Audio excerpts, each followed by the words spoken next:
আমাদের গ্রামে ঢুকে আমাদের ফসলের জমি নষ্ট করে দিয়েছে।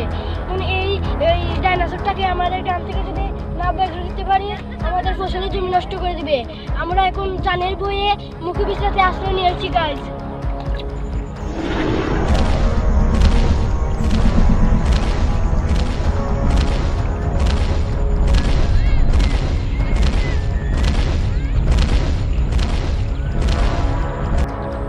দেখুন গাইজ, ডাইনোসরটা আমাদের গ্রামে আবার ছেড়ে দিতে ভালো।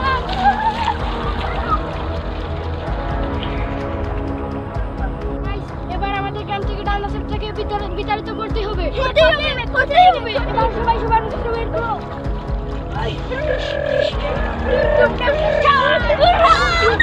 আমাকে মারছিস কেন? ডাইনোসরটাকে মার।